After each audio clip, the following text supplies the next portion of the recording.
ओम नमः सिद्धम। ओम सजात्म स्वरूप परम गुरु शुद्ध चैतन्य स्वामी ने नमः। हम ज्ञानसार का सार लेने का प्रयास कर रहे हैं। सबसे पहले है प्रवेश।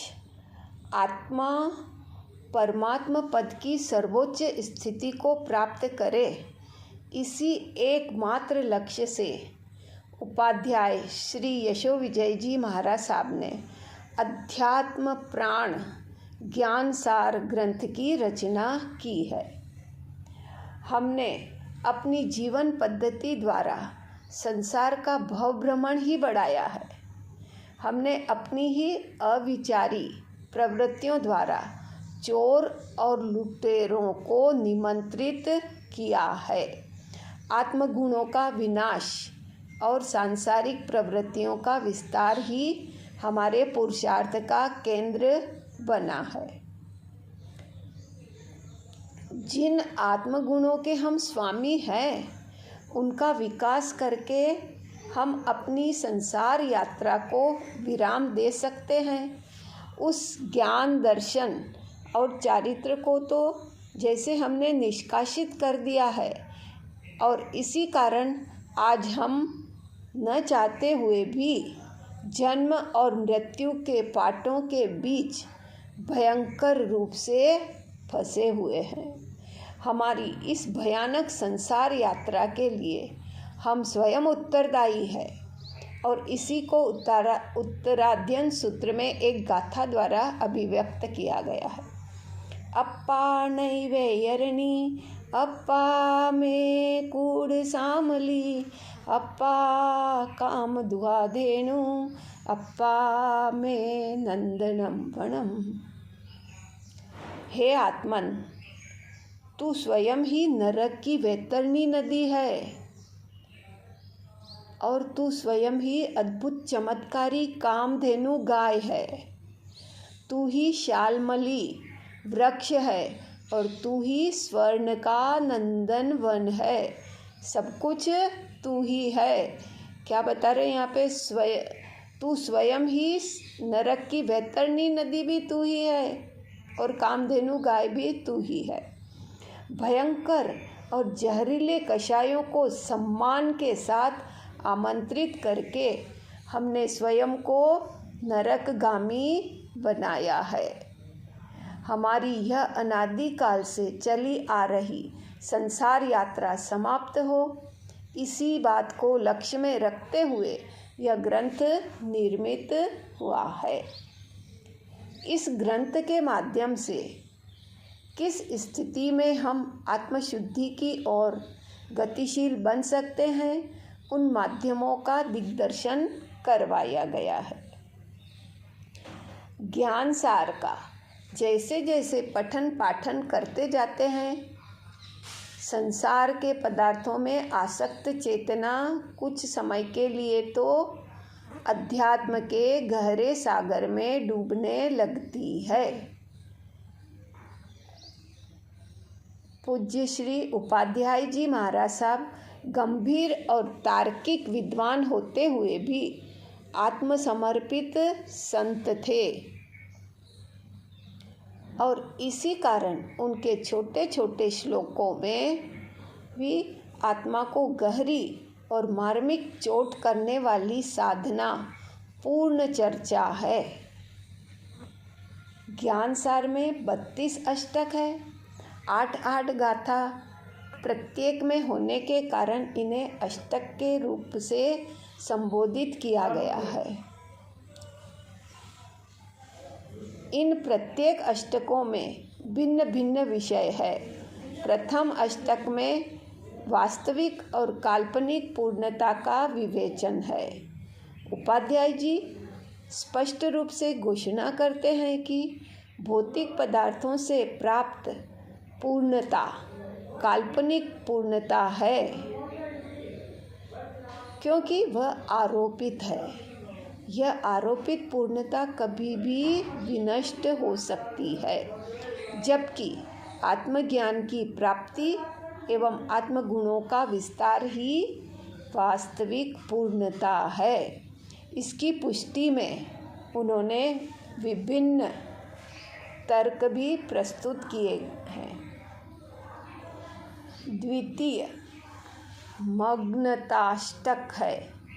मग्न आत्मा को अभ्यंतर आत्मा के रूप में भी जान सकते हैं। इस आत्ममग्न स्थिति में आत्मा का कर्ता एवं भोक्ता भाव समाप्त हो जाता है और उसके स्थान पर उसमें ज्ञाता और दृष्टा भाव विकसित हो जाता है। जब तक हमारी चेतना में परद्रव्य के प्रति कर्ता और भोक्ता भाव है, तभी तक कषायों की उत्पत्ति है और कषायों की उत्पत्ति ही कर्म बंध का कारण बनती है। एक प्रकार से इस अष्टक द्वारा आत्मा का साक्षी भाव एवं साक्षी भाव से उत्पन्न आनंद की स्थिति का विवेचन किया है। तृतीय स्थिरता का अष्टक है। साक्षी भावों की उत्पत्ति आत्म स्थिरता में ही उत्पन्न होती है। आत्मा स्वयं अखंड और अक्षय आनंद का स्वामी है, पर मोहजनक चंचलता के कारण ही क्षणिक सुखों को प्राप्त करने के लिए अपने अंतर में छिपे आत्मानंद को विस्मृत कर बैठा है। साधना मार्ग की गंभीरता स्थिरता के अभाव में संभव नहीं है। मतलब स्थिरता होना बहुत आवश्यक है। साधना की गंभीरता करनी हो, गहरे में पहुंचना है तो स्थिर होना तो बहुत ज़रूरी है। मन, वचन और काया की स्थिरता अध्यात्म की प्रारंभिक पर महत्वपूर्ण शर्त है। जीवन की अस्थिरता रूप कालिमा के समक्ष स्थिरता निष्कलंक प्रकाश पुंज है। गीता में श्री कृष्ण ने भी स्थित प्रज्ञता को सर्वोत्कृष्ट स्थिति कहा है, परंतु ऐसी उत्कृष्ट स्थिति को प्राप्त करना सहज नहीं है। इसके लिए इष्ट अनिष्ट सभी स्थितियों के प्रति उदासीनता, स्पृहाओं का त्याग एवं राग द्वेष का समूल नाश करना पड़ता है। मतलब ये अच्छा है और ये बुरा है, ये प्रिय है, ये अप्रिय है, ये अच्छा लगा, ये अच्छा नहीं लगा, इसका सब कुछ खत्म करके मात्र ज्ञाता दृष्टा, और वो स्वयं का ज्ञाता दृष्टा भी अपने ज्ञान स्वभाव का।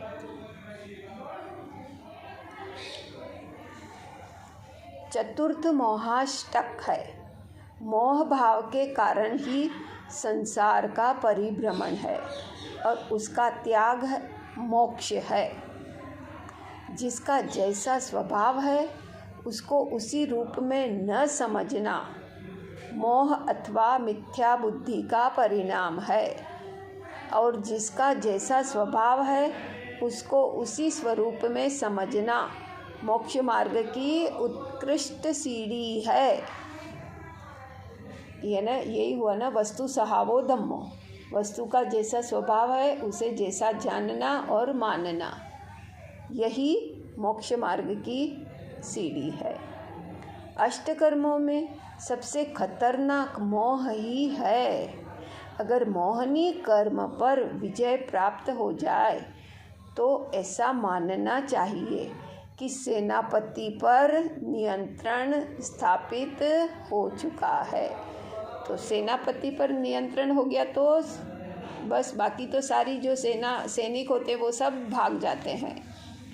जिस सेना का सेनापति नियंत्रण में आ जाए उस सेना के पांव उखड़ते समय नहीं लगता, मतलब सारे सैनिक भाग गए। दुखमय संसार को सुखमय मानकर उसमें आसक्त रहने का मुख्य कारण मोहिनी कर्म का ही परिणाम है। एगो हम नथी में कोई नाह मनस कस्सवी, मैं एकाकी हूँ, संसार के सारे संबंध नाशवान है। इस प्रकार की भावना मोह बंधन को तोड़ने के लिए तीखी तलवार है। इसके बाद ज्ञानाष्टक है। मोह का त्याग सम्यक ज्ञान की स्थिति में ही संभव है। विद्वता और सम्यक ज्ञान में अंतर है। विद्वता के द्वारा हम पंडित की उपाधि को प्राप्त कर सकते हैं, परंतु ज्ञानी नहीं बन सकते। मात्र विद्वत्ता संसार परिभ्रमण का कारण बनती है, जबकि सम्यक ज्ञान मोक्ष प्राप्ति का साधन है। तत्वार्थ सूत्र का प्रारंभ ही इस सूत्र से होता है। सम्यक दर्शन ज्ञान चारित्राणि मोक्ष मार्ग। सम्यक ज्ञान आत्मज्ञान भी कहलाता है। आचार की अपेक्षा से भी ज्ञान महत्वपूर्ण है, क्योंकि ज्ञान के प्रकाश में ही आचार दर्शन संभव है। इसके बाद क्षमाष्टक है।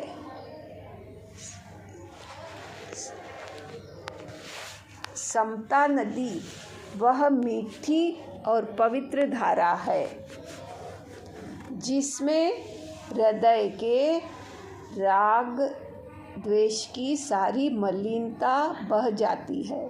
समता यानी आत्मा,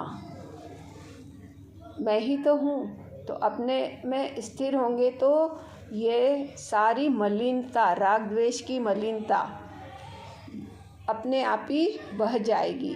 सिर्फ स्वरूप लीनता करनी अपने को। जिसने एक बार समता का माधुर्य चख लिया, वह कभी भी राग द्वेष के विषमय प्याले की ओर आँख नहीं उठाता।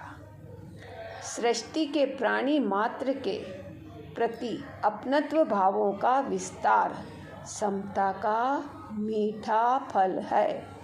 वह आत्मा की परिपक्व अवस्था है। इसी का दूसरा नाम वीतरागता है। आज यहीं विराम देते हैं इसको, और हमें भी वीतरागता के पथ पर निरंतर गतिमान होना है।